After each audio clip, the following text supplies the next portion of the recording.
हेमंत गट्टानी साहब ने बोले यार रोहित भाई शपथ का कार्यक्रम रख रहे हैं और आपको आना है। मैंने कहा ठीक है सर बिल्कुल मैं आ जाऊँगा। बोले 14 में ही है। मैंने कहा ठीक है बिल्कुल मैं नोट कर लेता हूँ। बोले क्या पेमेंट लोगे यार? अरे मैंने कहा सर आपसे क्या पेमेंट की बात करना। बोले नहीं यार। मैंने कहा आप तो व्यापारी लोग हो सर, आपसे क्या। अरे बोले नहीं आप पेमेंट बताओ यार, सीधे सीधे प्रैक्टिकल बात करो। अरे मैंने कहा नहीं सर। बोले नहीं बताओ आप सीधी सी बात करो। मैंने कहा चलो यार इतना जोर दे के बोल रहे हैं तो मैंने कहा सर अब व्यवहारिक रूप से क्या कहूँ एकदम। तो मैंने कहा सर आपने जितने सोचे उससे 1000 रुपये कम दे देना। बोले फिर तो आ जाओ। मैंने कहा क्यों? बोले मैंने 1000 ही सोचे थे। मैं ये भूल गया कि मैं किसी महेश्वरी से बात कर रहा हूँ। हाँ, इतना अद्भुत कहाँ है आदरणीय हेमंत सर है कहाँ? हाँ सर आप यहीं बैठे रहना, पेमेंट वहीं फंसा हुआ है मेरा। आप दिखते रहोगे तो मेरे को चैन की सांस रहेगी।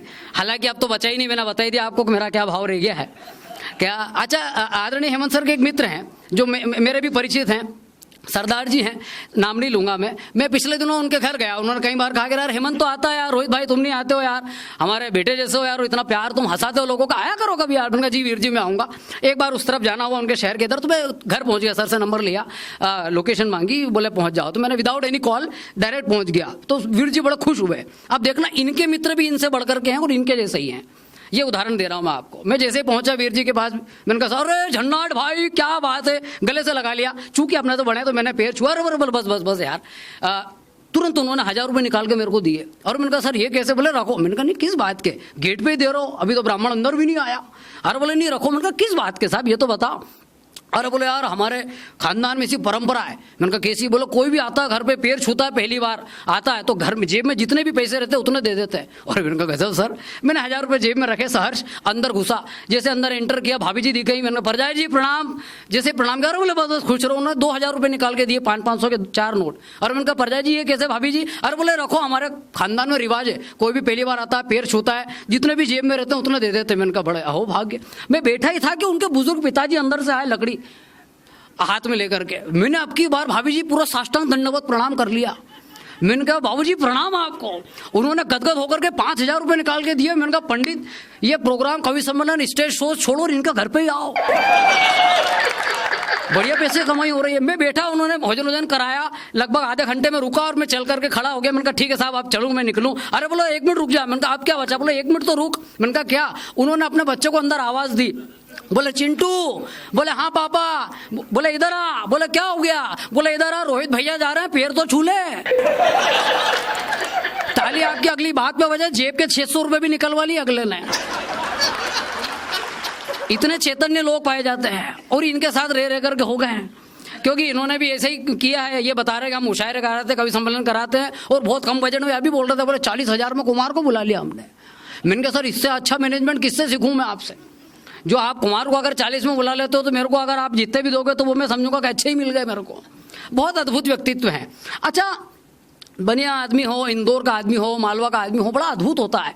और अभी इन दिनों जो घटनाक्रम है उसमें आपको मैं हाथ से निकाल कर देखता हूँ, इतना तनाव है साहब, इतना तनाव आदमी को। जहाँ देखो अभी मोदी जी ने नया आदेश पारित कर दिया, उसका अलग टेंशन आदमी को। इसके पहले गैस सिलेंडर की मारामारी चल रही, जहाँ देखो वहाँ गैस, सबको ये टेंशन, बोलो गैस नहीं बढ़ रही, जबरन लोग लाइन लगा रहे। मैं ऐसे ही एक दिन खाना खाने के बाद में टहल रहा था तो चौराहे पे, घर के वहाँ चौराहे पे एक सज्जन मिल गए। बोले झन्नाट जी। मैंने कहा हाँ साहब। और बोले क्या हाल चाल? मैंने कहा ठीक है यार गैस की समस्या है। अरे बोलो कहाँ से समस्या है यार, फोकट की बात करते हो यार, कोई समस्या नहीं है, ये तो विपक्ष है, फोकट की बात कर रहा है, फोकट की हवा फैला रहा है, कोई नहीं, सरकार के पास पूरा स्टॉक रखा हो। और तुम तो कभी हो यार, तुमको शर्म आनी चाहिए यार, फोकट की बात कर रहे हो। अरे मैंने कहा शांति रखो। बोले क्या हुआ? अरे मैंने कहा मैं मेरे पेट की गैस की बात कर रहा हूँ, तुम्हारे को गैस मेरे को 4 दिन से एसिडिटी हो रही, मैं उसकी बात कर रहा हूँ। आदमी इतना इंटरनेशनल हो गया है कि चौराहे पे खड़ा होकर के जो 2 कौड़ी का आदमी जिसके पास गुटके और सिगरेट पीने के पैसे नहीं है, वो भी राय दे रहा कि देखो ना मोदी जी क्या करेंगे, तुम्हारे को नहीं मालूम, मैं जानता हूं, जैसे इसके फूफा जी लगते हैं। इतनी हाई लेवल की बात करते हैं। लेकिन तनाव बहुत ज्यादा परिस्थितियों को बिगाड़ देता है। आप आदरणीय सर ने इसीलिए तो बुलाया कि यार चलो हंसेंगे, क्योंकि आदमी तनाव में है। और जब तनाव बढ़ जाता है सर तो सूझ नहीं पड़ती आदमी को। एक बार अभी इंदौर की बात है, इंदौर में एक 10 मंजिला बिल्डिंग बन रही, 10 मंजिला बिल्डिंग में 10वें मंजिले पे एक आदमी काम कर रहा, तो नीचे किसी ने आवाज दी, देखना तनाव में सूझ नहीं पड़ रही आदमी को। नीचे से एक आदमी ने आवाज दी और बोला रामलाल तेरी बेटी भाग गई रे। तो वो आदमी 10वीं मंजिल से कूद पड़ा। अच्छा भाभी जी कूदा तो कूदा, जैसे 10वीं मंजिल से कूदा तो 7वीं मंजिल तक जैसे आया तो उसको ध्यान आया कि यार अपनी तो कोई बेटी है ही नहीं। आपका ठाका और आपकी तालियां मुखर हो तो आनंद आएगा। 7वीं मंजिल तक आया, रोक के रखो आप, 7वीं मंजिल तक आया, उसको याद आया कि यार अपनी तो कोई बेटी है ही नहीं। लेकिन जैसे 5वीं तक आया तो उसको याद आया कि यार अपना तो ब्याह भी नहीं हुआ। और ताली और ठाका तो अगली बात पे बम्पर उठेगा। जैसे ही 3री मंजिल तक आया तो उसको याद आया कि यार अपना नाम तो रामलाल है ही नहीं। आदमी बड़ा टेंशन में था, सो भी पड़ रहे आदमी को, और कहीं भी गफलत हो रही है साहब। अभी पिछले दिनों में बनारस तरफ, अमृतसर तरफ गया, पंजाब जाने का अवसर मिला। तो मैं और शशिकांत यादव जी, देवास के अच्छे कवि, हम दोनों बैठे हुए। तो सेकंड एसी की उस कोच में हमारे सामने, ठीक सामने वाली जो बर्थ थी उसमें सरदार जी बैठे हुए। तो बैठे रहे, 11 बजे के आसपास उन्होंने टीसी को पकड़ा। अब देखना कि आदमी किस प्रकार जुगाड़ जमाता है, लेकिन वो उलझने आ जाती है।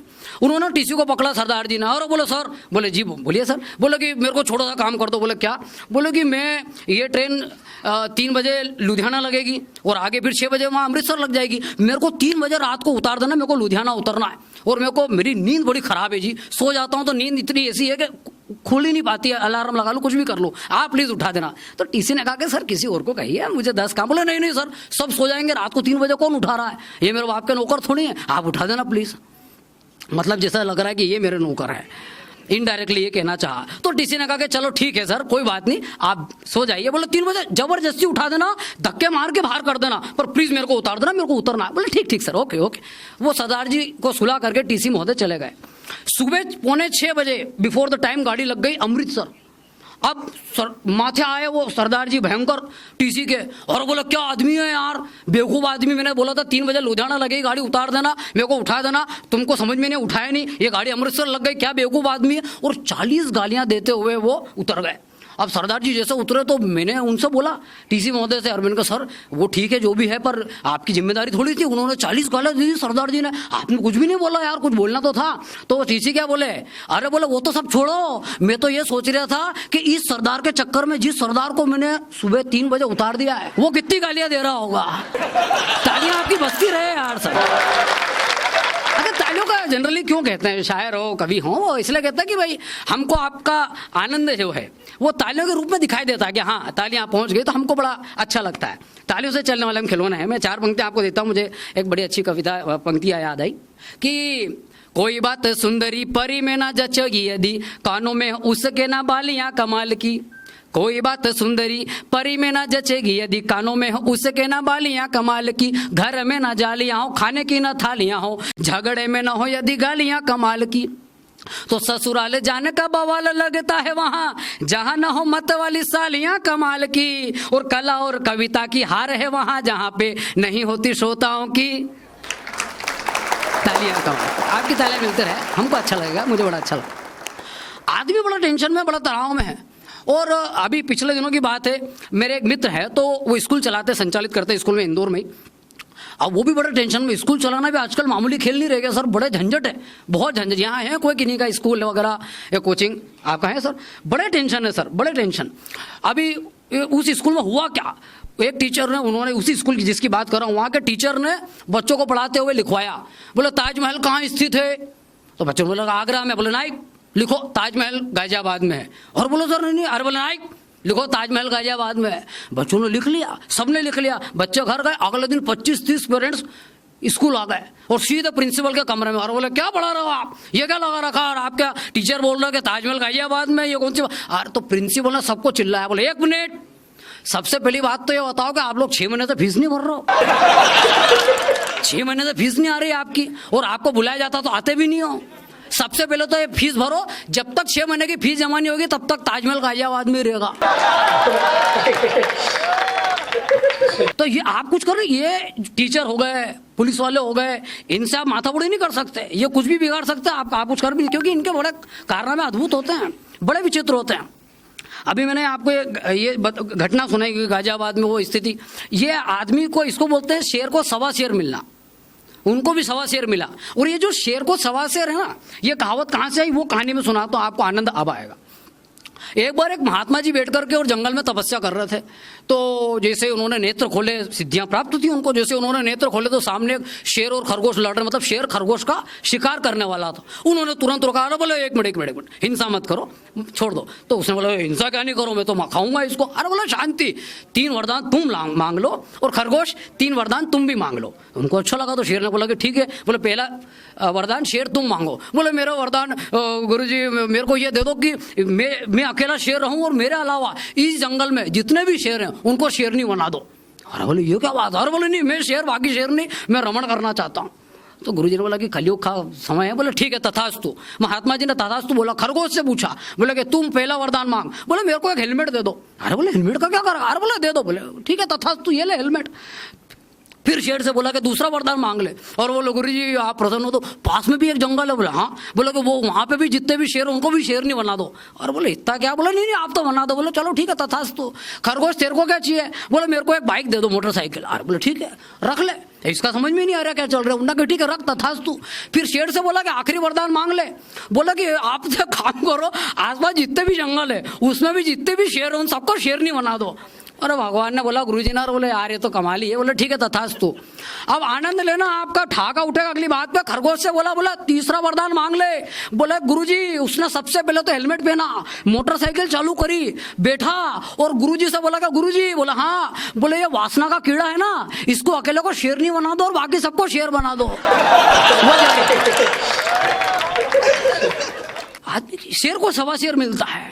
और ये जो आपको मैंने बात बताई बड़ी विचित्र में, बड़े ही मतलब दुख के साथ, बड़ी इस भाव के साथ मैं कहना चाह रहा हूं कि आजकल ये जो बात मैंने कही वासना वाली बात, मोबाइल ने, इंटरनेट ने इतनी दुर्गति कर दी है सर समाज की, विशेष करके बच्चों तक जो चीजें पहुंच रही बड़ी बेकार पहुंच रही, बहुत बेकार। कुछ पेरेंट्स की तो नजर है, वे बड़ा ध्यान रखते हैं और सोचते हैं कि हमारे बच्चे जो है उनकी घर का जो पूरा माहौल है वो बड़ा सोफिस्टिकेटेड रहे, अच्छा रहे। लेकिन कुछ पेरेंट्स का ध्यान ही नहीं है कि बच्चे क्या देख रहे, मोबाइल में क्या चल रहा है। आप उधर मत देखो, आप मेरी तरफ देखो। हाँ देखने लायक तो मैं हूं। हाँ? कितनी जगह कवित्री नहीं होती तो लोग मेरे को रखते हैं कि इसको देख करके ही लोग आएंगे। और अच्छा आप लोग तो माहेश्वरी समाज के बड़े भद्र लोग हो, नहीं तो वहाँ प्रोग्राम हुआ शाहजहाँपुर के पास एक गांव में, बियाबान भयंकर जंगल गांव, वहाँ लोग बैठे हुए, कोई हुक्का पी रहा, कोई क्या कर रहा। मैंने कविता चालू करी गट्टानी साहब, अब मैं इधर सुना रहा हूँ और 10 मिनट बाद ही 2 जने लट्ठे लेके घूमने लगे। तो मेरे को डर लगा। मैंने उनका भाई साहब आपको कविता नहीं समझ में आ रही है तो मैं बैठ जाऊं यार। तो उन दोनों में से एक जना क्या बोला कि नहीं तुम तो कविता सुनाओ, हम तो उसको ढूंढ रहे जिनने तुम्हारे को बुलाया है। बड़े विचित्र लोग पाए जाते हैं, मालूम में कोई कम है।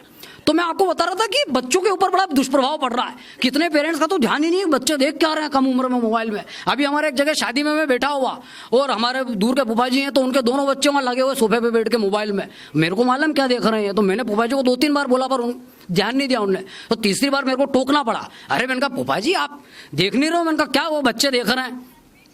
मेरे को फूफा जी को मेरे को बोलना पड़ा तीसरी बार में। अरे मैंने कहा फूफा जी आप ध्यान नहीं दे रहे हो? मैंने कहा बच्चे क्या देख रहे हैं उधर, मालूम ही नहीं। अरे बोला कि अरे भोपाल में एडमिशन कराना है ना इनका, तो वो कोई विद्यापीठ वगैरह सर्च कर रहा है। तो मेरा दिमाग खराब, उनका वो विद्यापीठ सर्च नहीं कर रहा है, विद्या बालन की पीठ सर्च कर रहा है।